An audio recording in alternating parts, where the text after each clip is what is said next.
la vie continue. Un jour, ça change. C'est devenu une force. C'est devenu une force, on va dire. Et en fait, t'as des gens, t'as mes amis, entre guillemets, qui ont fait un blog sur moi. À l'époque, tu sais, c'était des trucs de Skyblog. C'était pas trop Facebook. Je n'utilisais pas, je crois que j'étais même pas sur Facebook à l'époque.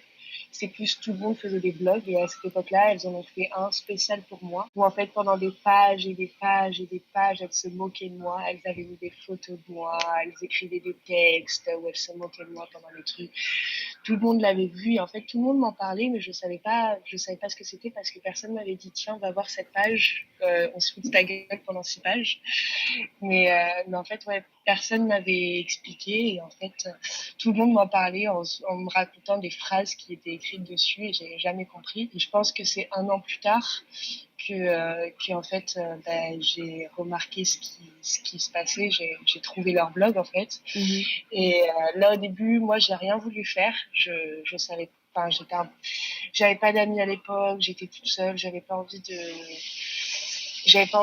Enfin, ça me prenait la tête, ça me faisait de la peine plus qu'autre chose. Sauf que ma sœur a vu ça. Ouais. Et ma sœur a pas bien réagi du tout. Elle a fait supprimer le blog d'abord. Après, elle a voulu faire un procès aux filles.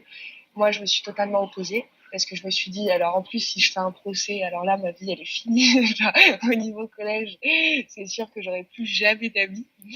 Donc, j'ai refusé que mes parents et ma sœur fassent un procès. Je préférais, moi, j'avais envie de mettre ça tout au fond, tout au fond, tout au fond dans une boîte, jamais l'ouvrir, jamais en parler. Je voulais vraiment oublier ça et passer à autre chose. Tout le collège, il y avait des gens qui connaissaient même pas mon vrai nom.